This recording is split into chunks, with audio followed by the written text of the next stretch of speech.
What I want to do is just give you some kind of information on what the landscape actually holds. This is rather very interesting. This is 2013 data, actually. So around 200 million people are unemployed globally. All right? And what's more fascinating is that about 1.5 billion are in marginal jobs. All right. What's going to happen in 10 to 15 years? All right. We need to create, the whole world needs to create roughly 600 million jobs. All right. Now, what this seems to tell us is that there's going to be a huge demand on higher education, or any form of education, whether it's TAFE, higher education, universities, or whatsoever. So those in academics, those academics around Australia and around the world, your job's safe. There's a teaching position and there's a research position, at least for some time. Now, how it's going to evolve is a different story. All right. This is where I think we're heading. The experts are no longer necessary. Those in evaluations, pack up, go home. All right? Because everyone's an expert. If you ask your vice chancellor, he's an expert. The DVC is an expert. The PVC is an expert. So you spend the last 10, 15, 20 years researching this and knowing this. Why are you sitting there? But this is where we are heading towards, direction anyway. All right? It's more of a tick box future for surveys. Have you done it? Yes. Have you got the information that the government needs? Yes. For reporting purposes, done. Greater need to link accountability measures. I'm a person who believes if you want action, there must be a certain repercussion if you don't take care of it. I'm not saying that if you tried and you don't get over that line, that you get punished. But if you're not doing anything, then somebody has to step in and say, you know, either in or out. All right? You've got to think this very, very seriously. If you are serious about student voice, something has to be done in terms of getting them to do it. So what am I suggesting in totality? Forget about surveys. Throw it away. I think we're wasting our time. No, we're not. But think about this. The surveys are based on work which was done 40, 50 years ago. And if you think about information we are gathering from surveys and the analysis we do, we actually analyze on cohort analysis. You know, first year, second year, international, non-international, whatsoever. It's giving us some kind of information. Is it the finer information that we can help the students? We can help a number of students, but not necessarily every student. What I think is that we need a personal approach. The so-called personal learning is in the literature. And actually, I was actually reading this morning of that article in that, in your, what do you call it, in your sachet, about personal learning. I said, that's personal learning experience. The answer is, if that personal learning experience, the data is going to be available according to IBM in the next 5 years. Why can't we drag that information, make it personalized for the individual student for their learning experience? Because the student experience, your student experience, you're a student, is different from the person sitting next to you, from the person sitting next to you. So maybe it's time for us to think about the fact it is no longer anonymous. It's based on what I can do to help individual students. But I need to understand what your difficulties are as a student, not on the cohort basis. So if IBM is correct in that article, in terms of analytics, the information that's going to be available in 5 years, this is a possibility for us to have personalized student experience where we can actually basically help the individual student. Having said that, here's the complexity. The current definition is such that things as MOOCs redefine what is really the teaching and learning experience. If you're doing a MOOC, which is totally online, what is the student experience?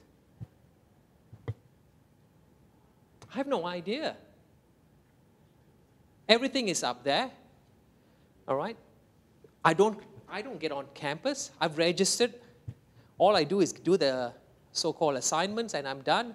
I'm finished. So what is the real student experience we want to measure? There's no work there. It's pretty rich, pretty new. So those who want to get into research, here's an area to actually find out what the real student experience is. Remember, all that work that has been done is based on face-to-face education. And education has changed to blended, online, and right now totally virtual. And my view is, and I think it'll be good, it'll be the rest in the time when I retire, in 10 years, the Star Trek technology will come in, and there'll be a face right in the middle of the table that comes up and actually talks to you. That's the experience. Anywhere in the world, I can actually do the course and ask the question, and that so-called hologram will answer my questions. There will be no lecturing in the what you call university environment. Maybe in 10 years it's just too short. Maybe 20 years we'll go that way. But that's my view. All right? I'll finish up. So some closing remarks. Research is guaranteed taking precedence. All right? I think the university has lost its way. All right? They have redefined what a university is. If you look at the traditional definition of university, it is a place of knowledge and transmitting that knowledge. They've redefined it by saying the research is primarily important, it's the primary factor that actually contributes to knowledge.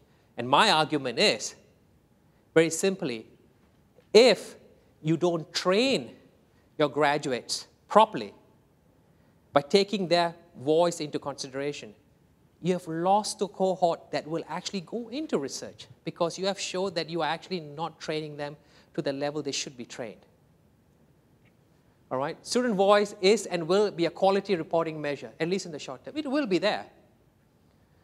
But primarily, though they are in the strategic plans, where are they in terms of priority? They're not on top. They're somewhere there, I would say in the top 10.